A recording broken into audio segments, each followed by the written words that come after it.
Zhongli looks like he's going to change the way that you're going to be wanting to put together a Geo damage team in Genshin Impact. So if Geo's your thing, or if you're interested in Geo type characters, but the different sort of interactions that Geo characters just don't have with some of the other characters was kind of putting you off, he's going to be changing that system for you. So we're going to be going over all of his translated skills, talents, ascensions, and constellations here, and talk about some of the spears that could be very strong on this character. So let's get right into it, guys. Thank you for joining me today on the channel. So Zhongli is going to be probably our first bruiser type character, and he works specifically insanely well and benefits from having other Geo characters in your team composition. So let's check this out.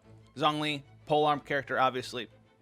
His elemental skill, he's going to summon a pillar and place it like a normal Geo character does. Now, while this is here, this pillar is going to traditionally and constantly do AoE Geo damage. But on top of that, any other Geo character construct is going to gain this effect. It will also pulse for AoE Geo damage. So we're talking about like the Traveler Rock that you can place, like the Ningguang. Jade Screen should also work with this. Any sort of object that you can place on the ground and activate those plates out in the world count as a Geo construct. So he's going to make all of these things resonate for Geo damage to nearby enemies. On top of that, just like all the other ones, you can climb his Geo construct like it's a rock. So that's a thing as well. You can only have one of these out at a time. And his rock can also block attacks. You can use it for line of sight, things like that. Now on top of that, that's just for pressing the skill. If you hold the skill, it makes his object blow up, as well as all other nearby Geo objects. So this is going to be a detonation effect. This is where he gains some strength from having other characters that are Geo element that can place these constructs down on the ground. Remember, the Traveler Geo character, they can start placing multiple rocks as well. And so this is going to give you a constant AoE damage, Geo damage from the pulse, and then you have this destruction damage. But on top of the destruction damage, he's going to also create a shield that scales off of his max HP, and this shield is going to absorb Geo damage better than other ones, just like all the other shields in the game. Very similar to like Noel's shield. Okay, so but instead of it scaling off his defense like Noel, it's going to scale off his maximum HP. Doesn't mean you're going to want to build him for HP, because you can use them to do some very nice damage. But it's just going to be like a thing that's scaled off of HP.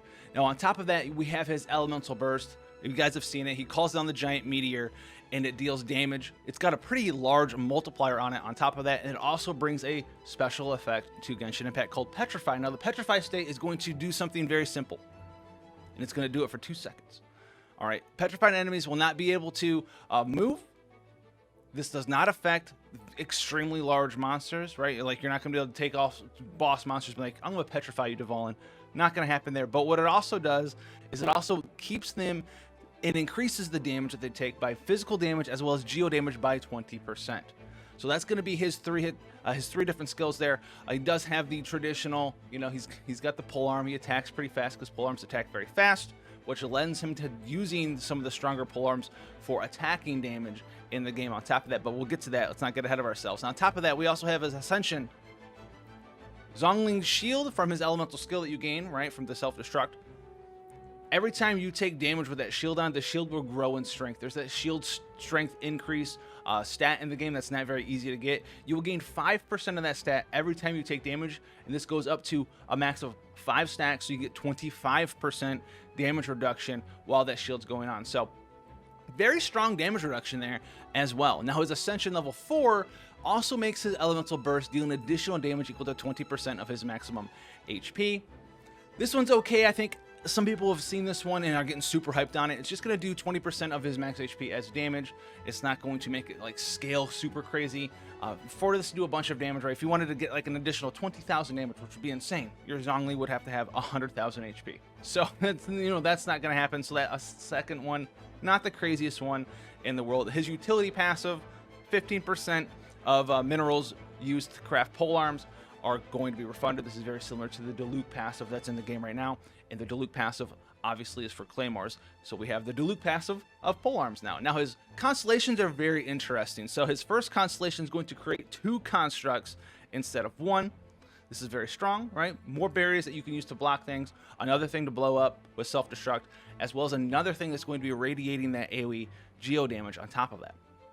Now, he also gives nearby characters with his C2 a shield while nearby his Geo constructs. So he's got the way to detonate Geo constructs to gain shields, but also if you're just standing around his barrier, his constructs, you're going to be gaining shields. So this is going to increase that sort of bruiser mentality where you have the shield, you can get another shield. You're doing constant physical attacks, built in for high attack, crit hit rate, crit hit damage, do all of that damage. And then while you're doing that damage with Zhongli, he's going to be doing residual constant AoE damage from all of the different constructs that you've placed around on the ground on top of that.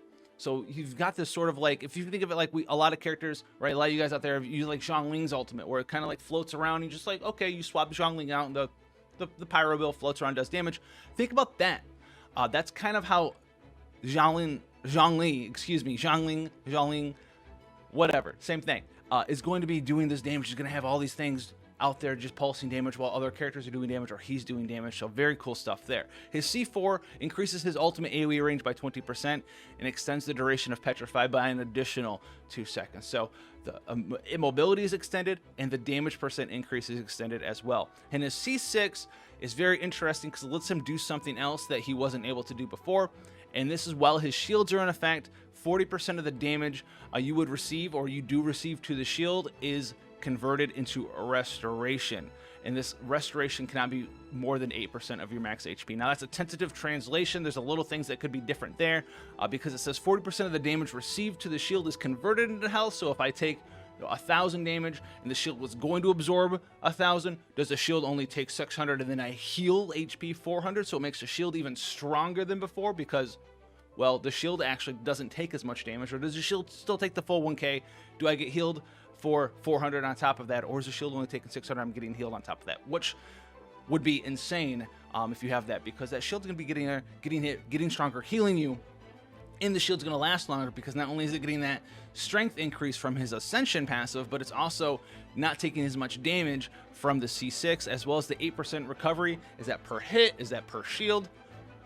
Tentative translation there. So keep that in mind as well when we're talking about him. He is going to be changing the way that people want to use Geo characters. Obviously right now Geo doesn't interact with all the other ones, but the way that it really sort of stands out by itself is it does have the ability to buff up the other elements with the Archaic Petra set. It does have the ability to buff up their own damage. Geo's like very sort of almost selfish sort of character, and this is going to really define that selfishness of the characters of Geo element, because he really wants you to have all those different little rocks placed around, blow them all up, you know, and continue and rotate in that way. And on top of that, if you have a team full of Geo characters, or 2 or 3 Geo characters, they're all matching element. It's gonna be very easy to build up your guys' elemental bursts because you're gonna have matching element particles from multiple of your characters. So that's gonna be very interesting there. If we want to take a look at some of his weapon selection, he doesn't have anything that says that he imbues himself Geo.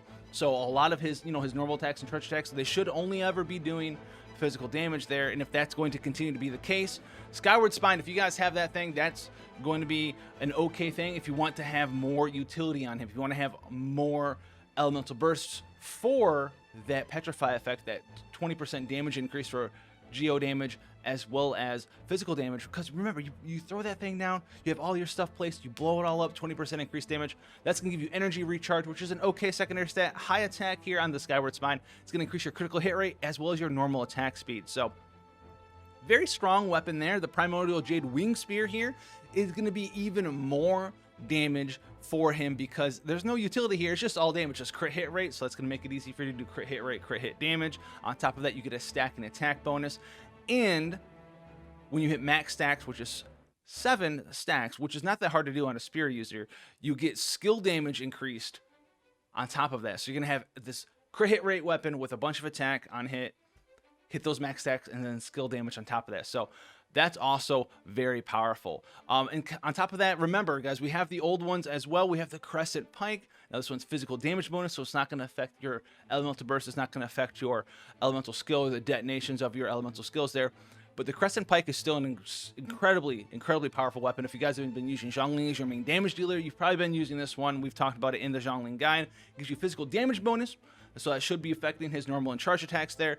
On top of that, when you pick up an elemental orb or particle, your normal and charge attacks deal an additional 20% damage for 5 seconds. Now, that's how most people read that, but that's not how that works. What it does is it deals an additional attack equal to 20% of your attack. So what does this mean? It means that when you pick up a particle for 5 seconds, every time you hit the monster, and spears hit very fast, right? There's the multi-stab hitting move.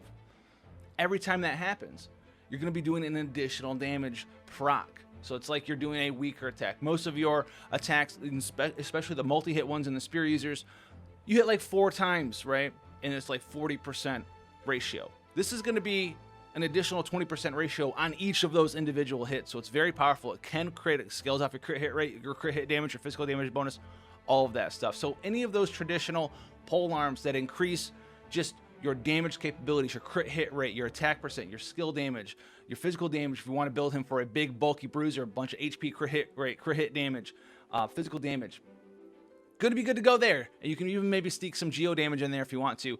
But those are going to be some very solid things that you can use on Zhongli. He does look like he's going to be doing a lot of incredible stuff here. He is going to sort of reshape how you think about making and using geo characters in your team, because he just gets better with every single sort of geo character you put into your party. It's going to scale up his AoE passive burn damage, basically. It's not pyro element, but it's that passive dot ticking, and also it's going to scale up how many things he can detonate, which makes him just a better character the more geo characters you have in your party. So with that being said, guys, take a look at the child video as well if you haven't seen that one. I forgot to mention this one in the child video. If you want to see more stuff like this, go ahead, check us out on YouTube.